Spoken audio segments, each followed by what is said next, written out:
Pinocchio's down at the bottom of the ocean. He's trying to find out where Monstro is. And they ask questions to the fish that are down there, but every time they mention Monstro's name, all the fish disappear. And it's like Voldemort, right? He's the guy whose name you cannot say. And Monstro is precisely that. It's the thing that frightens everyone. Asking questions down there isn't helping very much, and so Pinocchio, what he does is he's calling for his father, and he keeps going deeper and deeper into the depths. The darkness of the ocean turns into an even more profound darkness, and that's what Pinocchio disappears into. And then we see Monstro. He's in this sort of foggy representation, this huge thing that lies very much at the bottom. And there's no life or anything around him except, I think these are mackerel, but they're animated anyway, so it doesn't matter. But there's no life down there. He's so far down at the bottom of the ocean that there's nothing that's alive down there. And then we go inside the whale, which is of course absurd, and we see that the whale has eaten a boat at some point in the past. This is one whopping whale. Geppetto is sitting with the kitten, of all things. He's also got that little goldfish bowl full of goldfish with him too, which is quite the feat. Anyways, he's sitting there, and he knows that he's trapped in the belly of the whale too, and that he can't get out. And so that's an interesting issue. It's because not only is Pinocchio lacking his father, which isn't a good thing, but the father is lacking the son. And there's some indication that the father can't get out of the whale without the son. And so it's like the possibility for order is down there in this chaotic state, but unless there's an active agent to go seek it out, it's not animated enough to get out by itself. You know, and you could say, well, there's wisdom in the libraries, but without you going in there and gathering it and embodying it, all it does is sit there in potential, in all of that implicit form. That's a good way of thinking about it. So anyways, Geppetto is feeling pretty hopeless because he can't figure out any way of getting out of the whale, and he's also starving. He's starving in the belly of the whale. Here's a way of thinking about that. Geppetto's a good guy, but he's old. And that means his way of doing things is no longer fruitful. That's why he's starving. And it's especially not fruitful because he's missing his son. He's missing the active element that the child represents, say the playful and transformative element that the child represents. And so if you get stuck doing something the same old way, at some point it's no longer going to work. Even if it was good at some point, it has to be updated.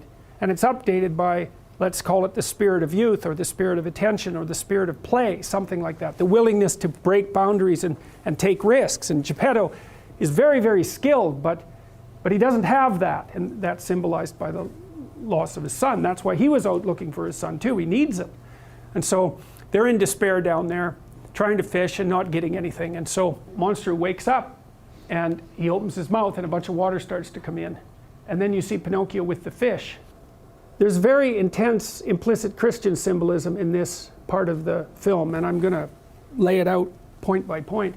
So you may remember, and perhaps you don't know, that one of the symbols for Christ is a fish, ichthys, right? And that's a play on the Greek representation of Christ's name. But there's more to it than that, because all of Christ's followers are fishermen. And he performs a bunch of miracles with fish. And fish are strange things because, well, you can pull them up out of the depths. That's part of it. And so they're things that can be pulled out of the depth. And you could say that, it's going to be very difficult for me to take this apart, but you could say in some sense that Christ is a meta-fish. A fish is something that you can dine on, but a way of being is something that provides you with something to dine on a continual basis. You might say, well, is it better to have a fish or to be a fisherman? That's another way of thinking about it. And obviously it's better to be a fisherman because then you can get more fish. It's one thing to have something, but it's another thing completely to know how to generate good things. And so if you had any sense, you'd take the latter over the former, even though the former is more instantaneously gratifying and requires less work and responsibility. Anyways, the whale opens his mouth and goes chasing these fish. And Pinocchio he's trying to get the hell out of there, even though he wants to find the whale. When he actually sees the whale, he leaves. And that's also a very common mythological, what would you call it? Plot element. It's very frequently that what happens when the hero first sees the terrible thing, the dragon say, the terrible thing that he's come to conquer, he like freezes and gets the hell out of there because it's far worse than he thought it was going to be. And so Pinocchio, it's like, no way, man. I'm not going near that whale. Way he swims, and he's actually at the forefront of all the fish, which is quite interesting too. In the meantime, Monstro has opened his mouth and the fish are pouring in, and Geppetto is fishing like mad, and he's catching fish like crazy. Geppetto is flinging the fish backwards into this like box, and the little cat is there whacking them to kill them while they're flopping around. And so they're pretty excited about this because they have a problem. The problem is how to get out of the whale. That's the actual problem. But a nested problem inside that is how not to starve to death. And so Geppetto is pretty happy that even though he's not getting out of the whale, that he gets to have something to eat. So you could say as well that he's not exactly focused on the right thing. He's focused on the micro problem instead of the macro problem, and that makes him kind of blind.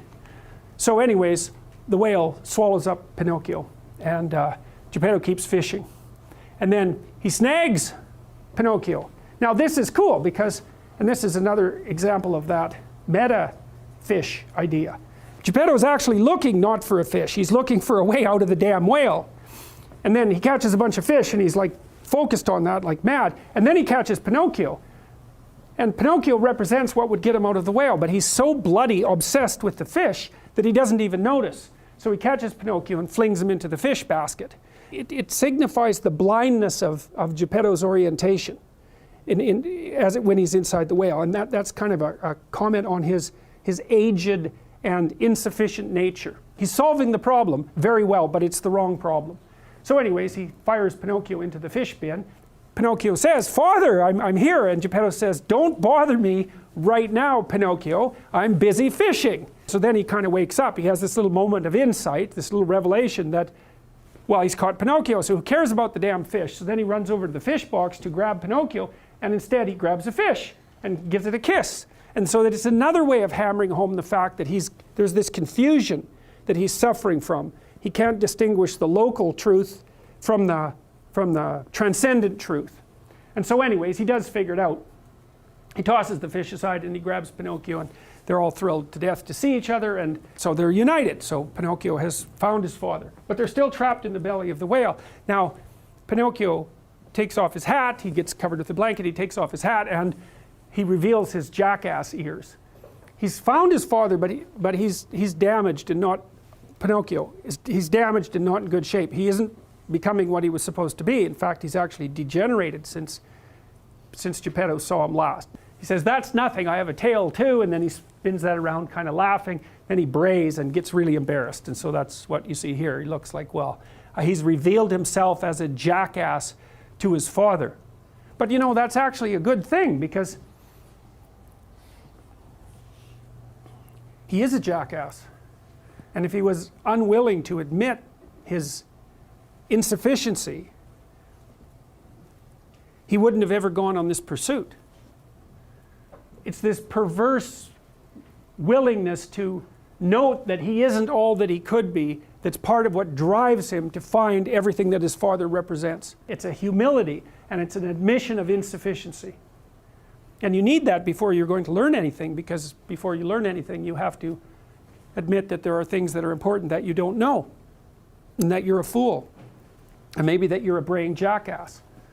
And so that's why there are injunctions in many religious writings that portray humility positively as the antidote to arrogance. That's the right way of thinking about it, is that humility means I still have something to learn. I still have something to learn. I'm insufficient. I still have something to learn.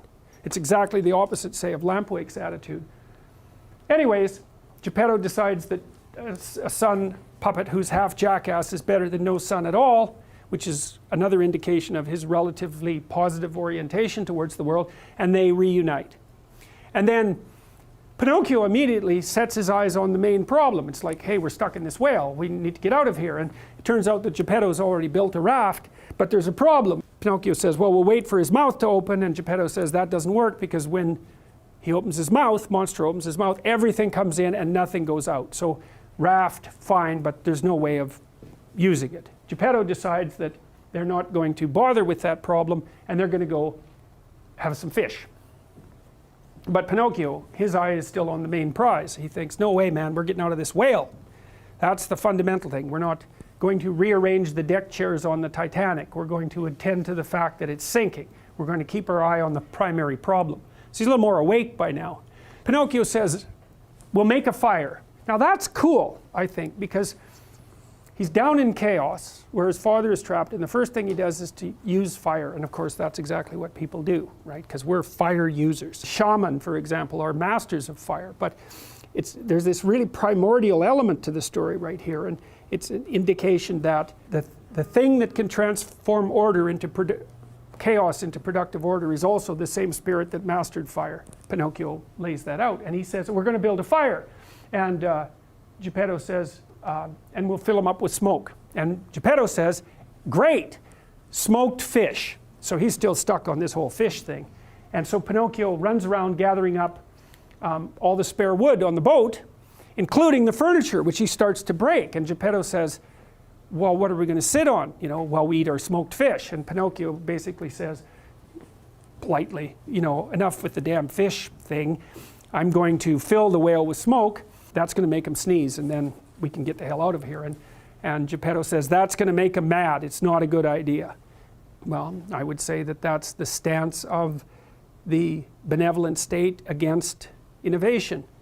Even if the innovation is positive, and even if it's transformative and freeing, the old state, even if it's good, is going to stand in opposition to that.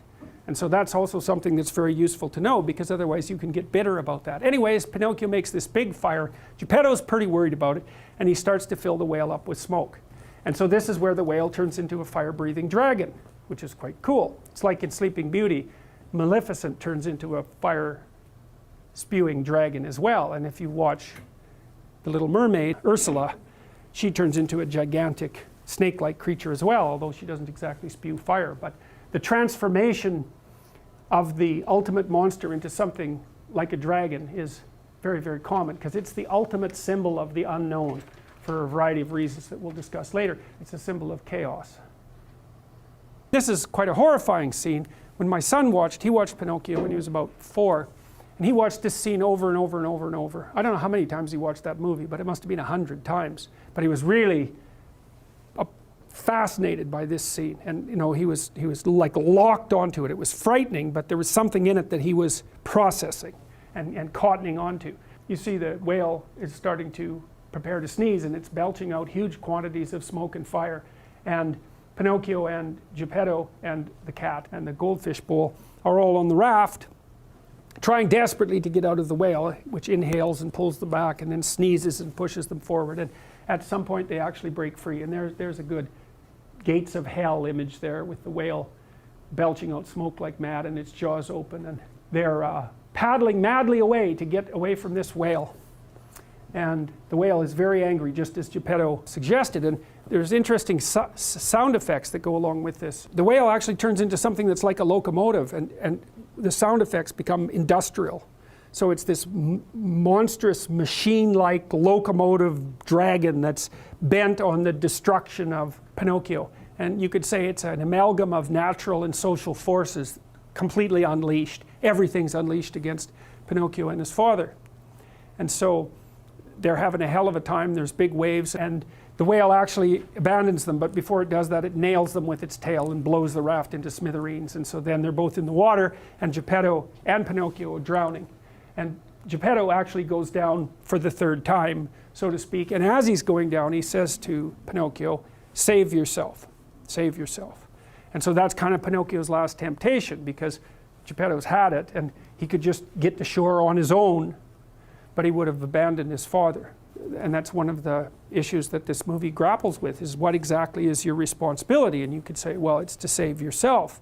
But the myth that underlies this says, no, it's not. That's not exactly right. It's to rescue your father from the chaotic depths and integrate with that, and to save both. And that's your duty to your culture. But more than that, it's also your duty to your soul. It isn't going to work if you just save yourself, because you're still going to be a jackass puppet, even though you're going to be back on shore. So anyways, Pinocchio grabs Geppetto and carries him to shore, and the whale shows back up and gives him one more good wallop. And then we see everybody on shore, and it's peaceful again. And Geppetto is on his back on the dry land, and the kitten washes up, and the goldfish bowl washes up, and the cricket washes up. He's been outside the whale all of this time. And we see the cricket calling for Pinocchio, and then we see him lying in a pool of water dead. Rescuing his father, he died. Well, why? Well, he is a jackass puppet, and maybe he was supposed to die if he rescued his father, because that insufficiency that characterized him is something that's destroyed by the process of encountering the chaos, which was so difficult it reforms the personality. And the same occurs when he rescues his father and incorporates that. So it's like Bilbo in the Hobbit. He's this sort of jackass puppet guy, a little overprotected shire dweller at the beginning, and he goes on this tremendous adventure, and he has to develop the negative parts of his character. He actually has to become a professional thief, and he has to develop his bravery, and so the old personality in some sense has to die to give life to the new one. And you see in Harry Potter series too, at the very end, Potter dies and then is resurrected, right? And that actually happens to a slightly lesser degree in the second movie, where the resurrection is aided by the phoenix tears after he gets eaten by that, or he gets chomped by that big snake, which is roughly speaking the same thing that's happening here. So anyways, Pinocchio's dead. That's not good. So the next scene we see them back at home, and he's lying dead on the bed. Geppetto and everyone else are mourning his loss. Then we see this magic transformation, and we hear the blue fairy's voice. And so it's like he's pushed himself to his limits, and a natural process kicks back in and revivifies him. But now he's no longer a jackass puppet. He's actually something that's real. He wakes up and he notices that he's undergone this proper transformation. He notices his hands in particular, and then he tells Geppetto, who refuses to even notice. He says, no, Pinocchio, you're dead, lie down. So, you know, Pinocchio convinces him that he's not dead, and then in celebration they start the clocks again, and so time kicks back in at that point. Then they have a big celebration. Music happens again, because this is a celebratory moment, and they dance, and the harmony is restored. The good old guy has his son, and so the house is properly set up, and the old state has its vision and its capacity for transformation, and the thing that transforms has the stability of the culture behind it, and so perfect. And then the cricket goes outside, and he's talking to the star and the blue fairy, and he says he's pretty happy about how this has gone. She gives him this little medal, which is made out of gold, and it's a sun and it's a mandala all at the same time. Gold is a noble metal. It doesn't mate indiscriminately with other metals. It doesn't tarnish. It's a metal that represents the sun, and then he flashes his little badge at the star, establishing a relationship between his function as the proper conscience and his orientation towards the highest good. So he's also transformed and developed as a consequence of this entire process, and now Pinocchio's conscience is properly oriented. It's oriented towards the highest value. And then the movie closes. And that's Pinocchio.